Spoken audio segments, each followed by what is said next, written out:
थाइना ममांगैगी वानी खुंगंग अमदा राकेश अमदी नोमिता मखोय अनि मखोयगी युमदा तुमदुना लेरम मखोयगी युमदुगी मथक्ता मी चटपगुमना मखोन थाय अदुदा नोमितागी मिकप थोके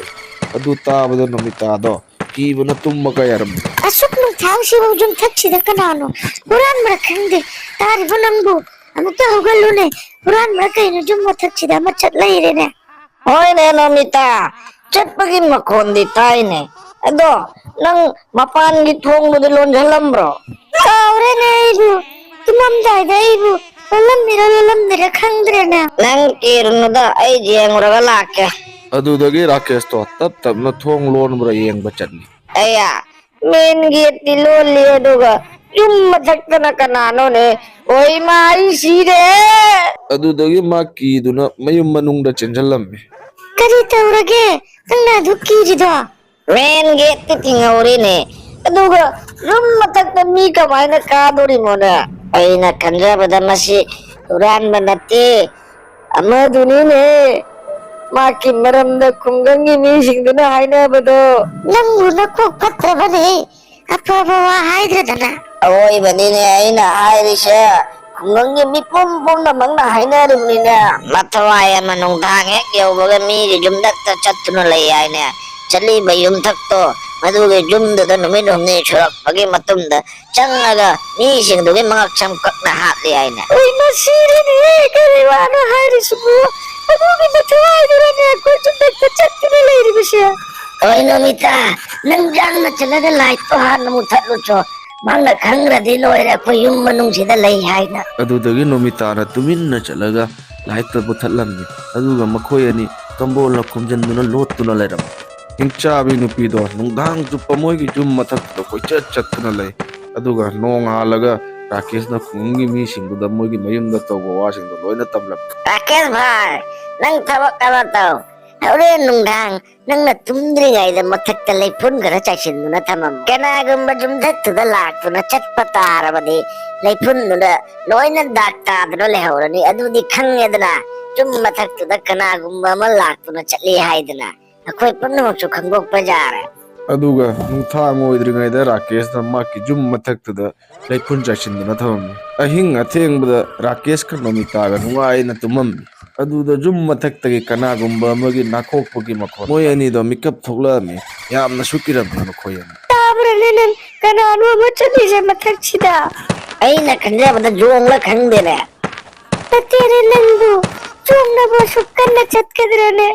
एगी कीवना लोयरे नशीदिनी नी शूरे दिनी मयुमदा चंगे हाइदुनी नंगु इंचाबे नुपिदोरमदि करम तौतुरगे अखोयनी मयुम थादोक्तुना चलौरसिरो खुंगंगी मीसिंगजिना हारिबा मंगक्षम कत्तुना पुई हाइने लाइखोदे नंग तुमिन्ना लयो नंगना मरोनमा हाना खंगदोकिसि जुमदक्ता चली जे हिंचाबीर नत्रगा जंगोलदगी लाक्पा सांगारा नुंथांग चुप्पा युम मथक्तुदा चटपगी मखोन अदुगा नंगबगी मखोन ताइ मखोयन नोंगालगा राकेश अमदी नोमिताना जुम मथक्ता कारगा येंगदा हवाइनि पुंगक ngakhi राकेशना चाइसेलंबा लैफुन मथक्तुदा मखोंगी दा ngata tarami aduga makhonglusu oijet khangamde ओई मा करीनो तौरिजे असिदि मीना हाइनाबदा चुम्मीने मखोंगिसु ओइना तैनाना पाले हिंचाबी नुपीदुनिने असिदि करीनो तौदोरिसे हौजे हौजे खुंगंगी मीसिंगदा हाइरुदबा यादे अदुदगी राकेश तो चेंदुना खुंगंगी मीसिंगदा उदुना मयुमदा lakla खुंगंगी मीदुसु मखोंगदो ओइना तैनाना चटपगी दागतो उबदा किरमनी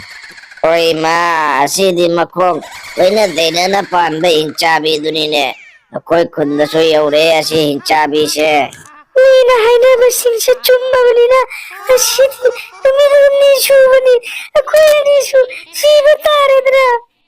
राकेश भाई अइना हाइजो आइदि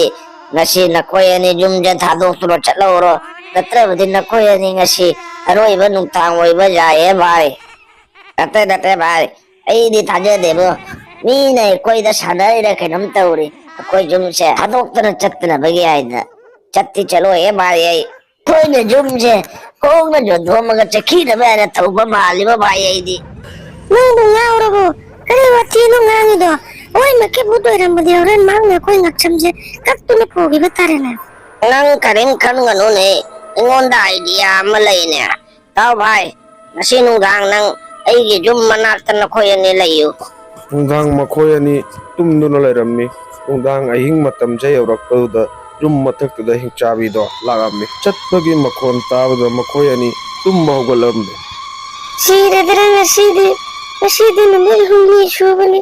ꯉꯁꯤ ꯑꯩꯈꯣꯏ ꯑꯅꯤ ꯁꯤꯕ ꯇꯥꯔꯦ ꯃꯥꯅ ꯉꯁꯤꯗꯤ ꯂꯦꯝꯅ ꯊꯥꯔꯣꯏ ꯑꯩꯈꯣꯏꯕꯨ ꯁꯝꯁꯦ ꯀꯛꯇꯨꯅ ꯄꯨꯈ꯭ꯔꯅꯤ ꯈꯨꯡꯒꯪꯒꯤ ꯃꯤꯁꯤꯡꯗꯨꯅ ꯍꯥꯏꯔꯤꯉꯩꯗ ꯌꯨꯝꯁꯦ ꯊꯥꯗꯣꯛꯇꯨꯅ ꯆꯠꯍꯧꯒꯗꯕꯗꯣ ꯅꯪꯅ ꯁꯨꯡꯖꯥ ꯖꯥꯗꯦ ꯍꯧꯖꯤꯛꯇꯤ ꯂꯥꯏꯔ ꯅꯨꯡꯉꯥꯏꯔꯝꯃꯅꯤ ꯑꯗꯨꯗꯒꯤ ꯚꯨꯠꯇꯨꯒꯤ ꯃꯈꯣꯡꯒꯤ ꯃꯈꯣꯟꯗꯣ ꯌꯥꯝ ꯅꯛꯅ ꯇꯥꯈꯠꯂꯛꯑꯦ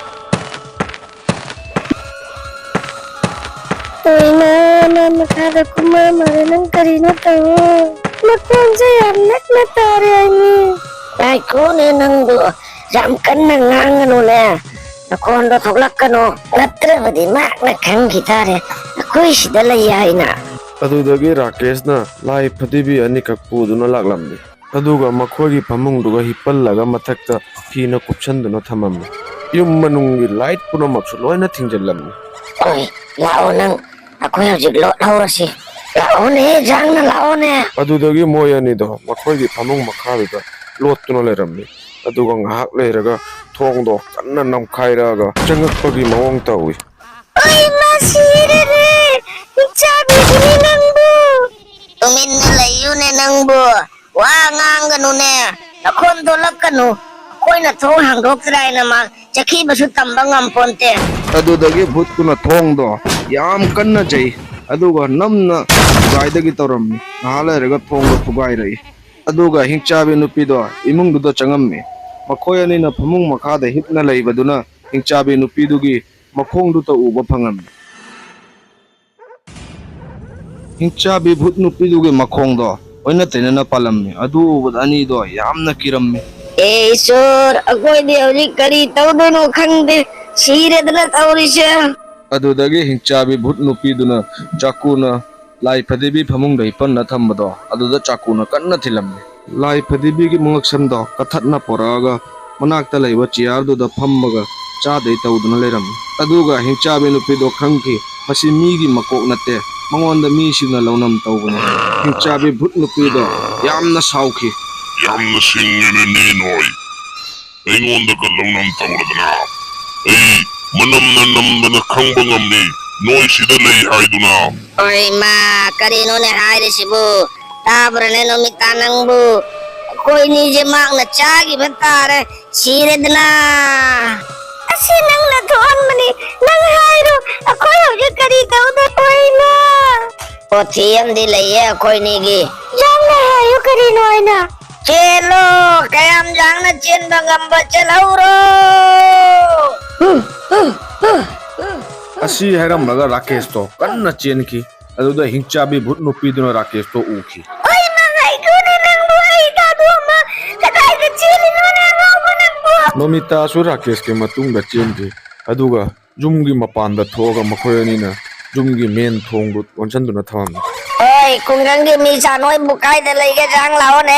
ꯑꯗꯨꯗ ꯈꯨꯡꯒꯪꯒꯤ ꯃꯤꯁꯤꯡꯗꯣ ꯃꯈꯨꯠꯇ ꯃꯩ ꯑꯃꯃꯝ ꯄꯥꯏꯗꯨꯅ ꯃꯈꯣꯏ ꯑꯅꯤꯒꯤ ꯃꯅꯥꯛꯇ ꯂꯥꯛꯂꯝꯃꯤ ꯍꯤꯡꯆꯥꯕꯤ ꯚꯨꯠ ꯅꯨꯄꯤꯗꯣ ꯈꯤꯔꯀꯤꯗꯒꯤ ꯃꯄꯥꯟꯗ ꯂꯣꯏꯅ ꯌꯦꯡꯗꯨꯅ ꯂꯩꯔꯝꯃꯤ भाई हिंचाबे भूत नुपीदो जुम मनुंगदा लई अकोय करीनो तौगदा बयांग न तौरसि माग मपान थोरदि अकोय लोय सीबा तारे ꯈꯤꯔꯀꯤꯗ ꯂꯦꯞꯇꯨꯅ ꯂꯩꯕ ꯍꯤꯡꯆꯥꯕꯤ ꯚꯨꯠ ꯅꯨꯄꯤꯗꯣ ꯎꯕꯗ ꯃꯌꯥꯝꯗꯣ ꯄꯨꯡꯉꯛ ꯉꯛꯑꯝꯃꯤ ꯑꯗꯨꯗ ꯍꯤꯡꯆꯥꯕꯤꯗꯨꯅ ꯈꯤꯔꯀꯤꯗ ꯄꯥꯟꯕ ꯔꯣꯠꯇꯣ ꯊꯨꯗꯦꯛꯇꯒꯤ ꯇꯧꯔꯝꯃꯤ भाई हिंचाबी से खांबगी लंबी अमा खत्तनी लईरिसे अकोय हौजिक मग युमसे मई थादो औरसि नत्रबदि भाई मागना खिड़की ये थुगाई न थोलक्तना अकोय पुनो मग चाथोखिबा तारे ꯑꯗꯨꯗꯒꯤ ꯈꯨꯡꯒꯪꯒꯤ ꯃꯤꯁꯤꯡꯗꯨꯅ ꯌꯨꯝꯗꯣ ꯃꯩꯅ ꯊꯥꯗꯣꯛꯑꯝꯃꯤ